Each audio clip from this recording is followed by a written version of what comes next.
What we're going to do today is compare the Eurovan and the Vanagon.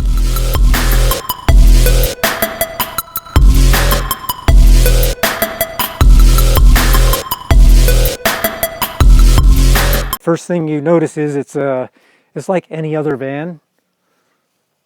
This one, the motor is in the back. This one, the motor is in the front. You're sitting behind the tires, behind the front wheels, and you're just at a different angle. So the thing that I noticed about this immediately was it's just not as much fun to drive. There's something different about being back behind the front wheels, and the view went from panoramic down to kind of a chopped version like this. Just like a regular van. It's not bad, it took me a little while to get used to it. The reason we wanted to get one of these was it is powerful. You can keep up with traffic. Just put it on cruise control and sit back. It's got a great air conditioner.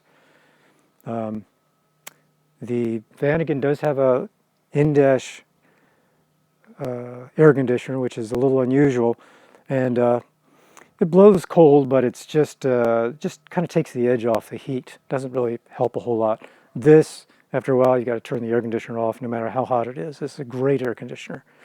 This has the Vr6 motor. Originally, I think it was 92 through 96. They had a Mitsubishi motor, and apparently there were some problems with that. 97, which this is, in 1997, they came out with the Vr6, a Volkswagen motor, and it's proven to be really solid. The Achilles heel of these is the automatic transmission. It did not come with a manual shift. And they say once you get past 100,000 miles, you're probably not going to have any problems, but there is a kind of a danger area in there where for some reason they just go out. I don't really understand automatic transmissions. This one has over 100,000 on it. We bought it at 85,000. Got about 115,000 on it now, and so we have had no problems with it at all. Yeah, so let's go into the back. You can see there's a little more area here. Besides the more power and the great air conditioner, the refrigerator actually works. It's got a lot more capacity, a lot more functional. And like the Vanagon, it works off of the extra battery that we have. It works off electricity. You can attach a cord to to your friend's house and plug it into this, and it runs off electricity. Also runs off of propane. There's a tank underneath.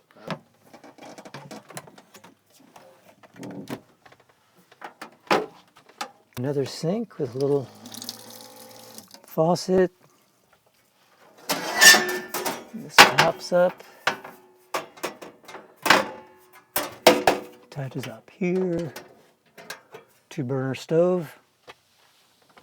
But for cooking, it's not as a manageable kitchen. Here are the tables, and the tables hook into a groove here, and they have a leg.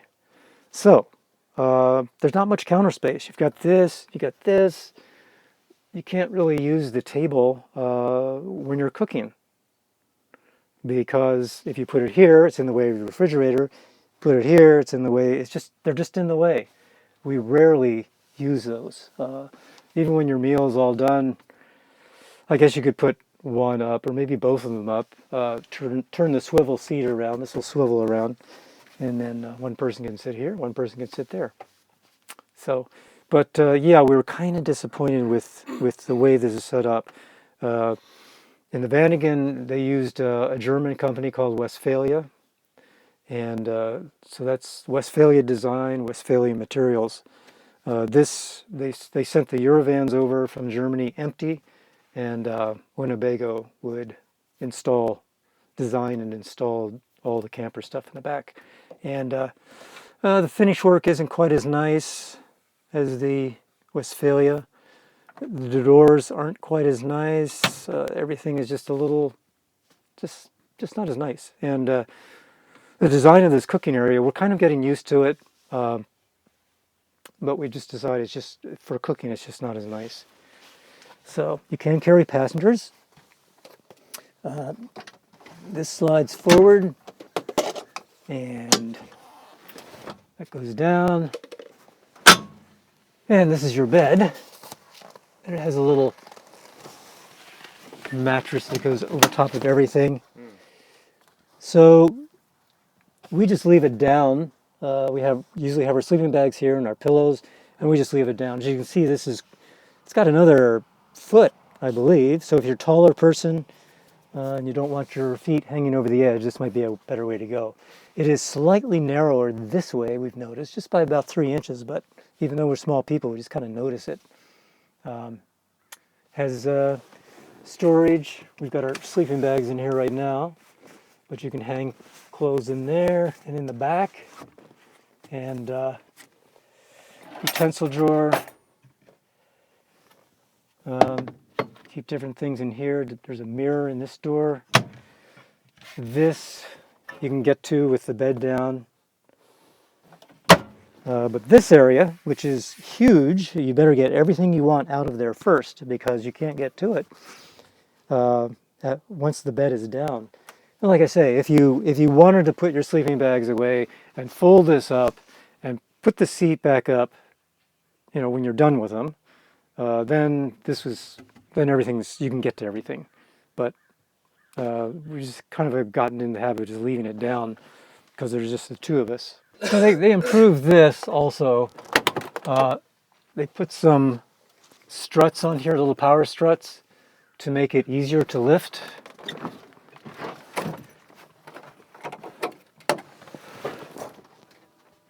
So it goes up a little easier, and it also has ventilation all the way around. Also, you can sleep 4 people. I took it out, but there's a board here that flips over, and there's also a mattress that fits on top of this, which you unfold, and you can put another 2 people up there. Another nice feature about this is if it's cold out at night, it's got a furnace. You just put it on the thermostat, where you want it, 65 degrees or whatever, take the edge off, and it comes off and on during the night. So we really enjoyed that. Went up to Seattle in January one year, and it was pretty chilly at night and damp, and that really kept us warm. Seats are very comfy. They do swivel around, so this seat and that seat will turn all the way around facing the back. The dashboard is pretty similar to other vans. Like I say, it feels like the windshield is a lot shorter. The view just isn't as good. But like I say, it's got airbags, so it's got an engine in the front, so it's probably safer in a collision. It does have cruise control. You can put it on 70 miles an hour. It's got plenty of power. You can climb hills. You don't have a bunch of cars behind you that are angry. Air conditioner works great. So we're happy with this, and we're happy with the Vanagon. So I don't know if we'll ever sell one or the other. This is great for going on long trips. We live in San Ynez. I use the Vanagon to go to Santa Barbara a lot. It's great for going to the local beaches. So anyway, take your pick.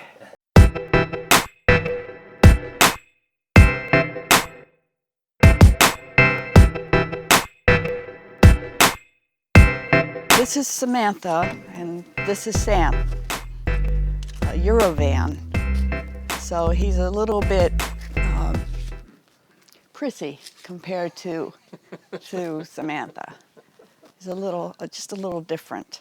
The motor's in the front, which makes him a lot quieter, extremely quiet, as a matter of fact. And the air conditioner and the heater, you ask them to turn on, and boom, you've got heat right away. You've got air conditioning right away, and it's quiet. You can listen to your music. You can have conversations And it can go 70 without even struggling. It just goes down the highway and keeps up with people. And you feel a little bit safer about that because you're keeping up with the flow of traffic. And I like having the motor in the front. I feel safer with that, and having airbags, which Samantha is from an old day where there are no airbags, and the motor, of course, is in the back. So you've got nothing in your front air as far as protection. And I think the older I get, the longer I want to live, and I want to have these little safety features feel good to me now. We really like Sam as well. We have a few things that we've had to adjust to and find a little bit frustrating, and that's the packing equipment in here.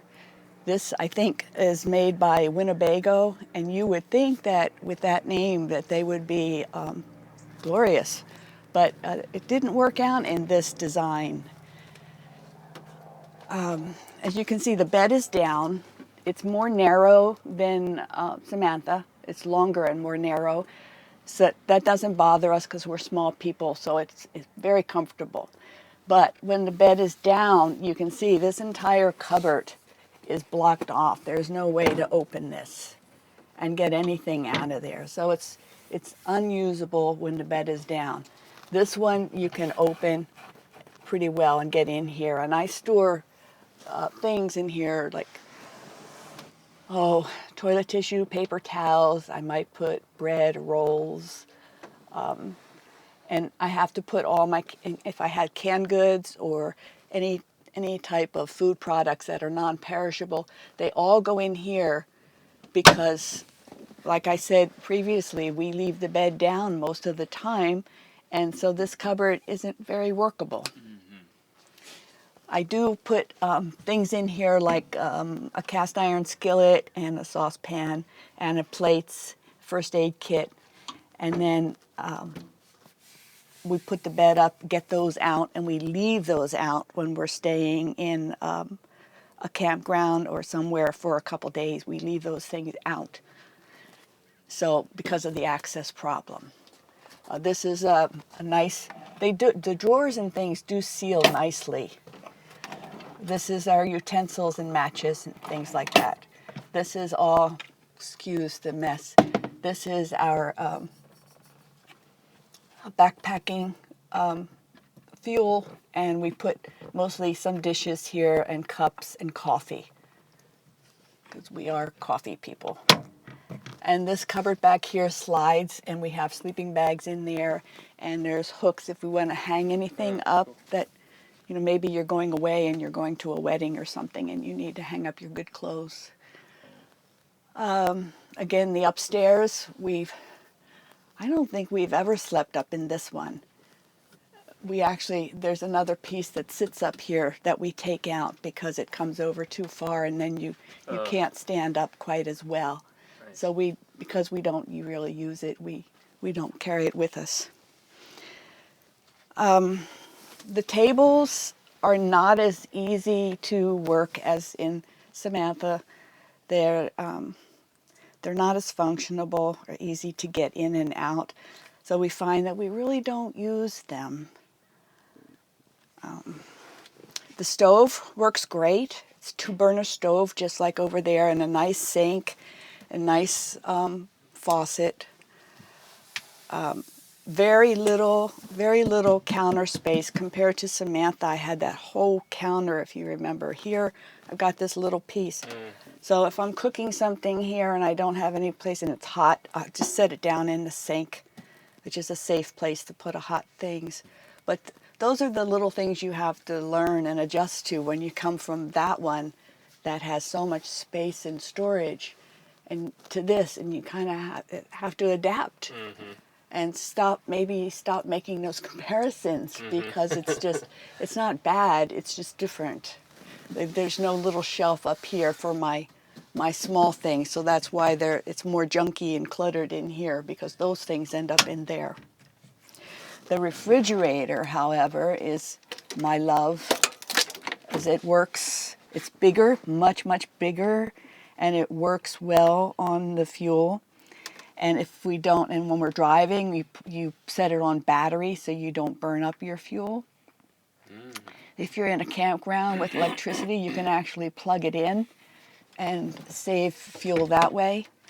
And if we're just going on a short trip, we don't even bother. Like I said, we freeze water in ice bottles, plastic ice bottles, old apple juice bottles.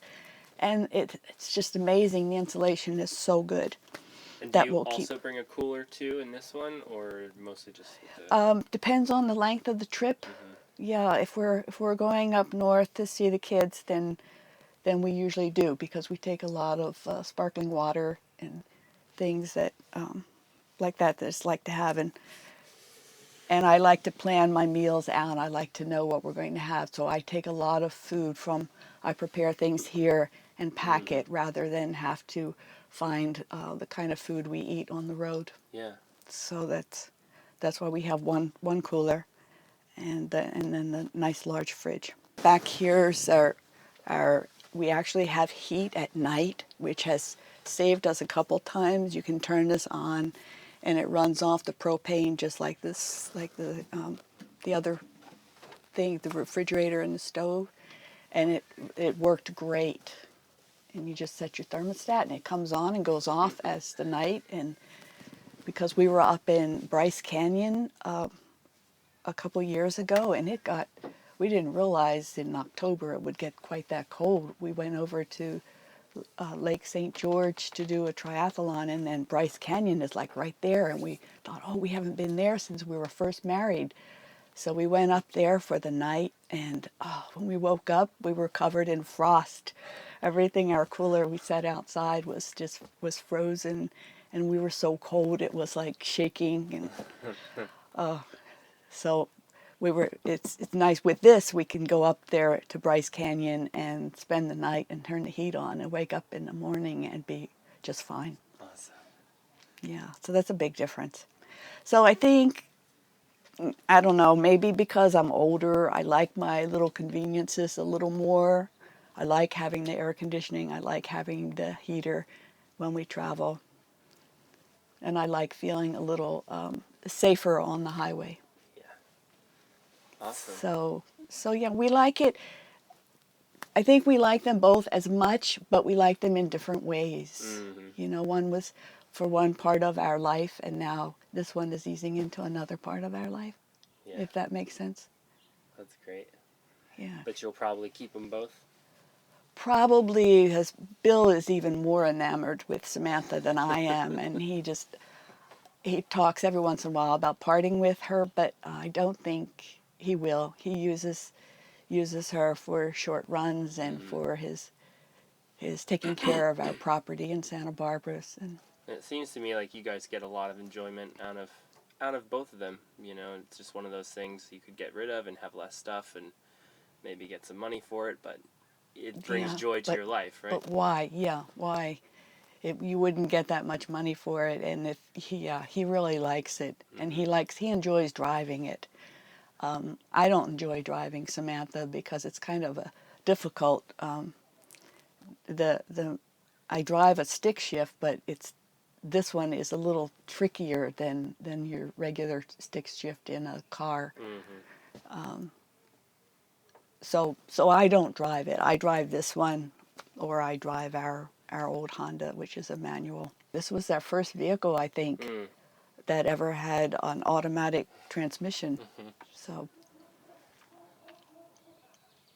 it's a nice vehicle, and we got it used, of course. We wouldn't buy a new vehicle, so it's a 97 that looks like it's brand new. We also have the shade too, like we bought special with Samantha, but with this one this one came with it.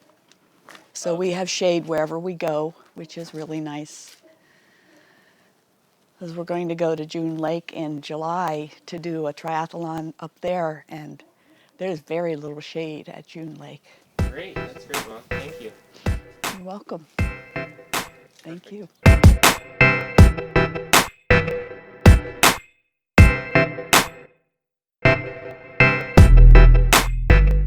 So I hope that was a helpful video for any one of you guys looking to purchase one of these vehicles or a RV or any kind of traveling vehicle of your own. For more episodes, articles, and products, you can check out thrivingminimalist.com. Thanks so much. We'll check in with you next time.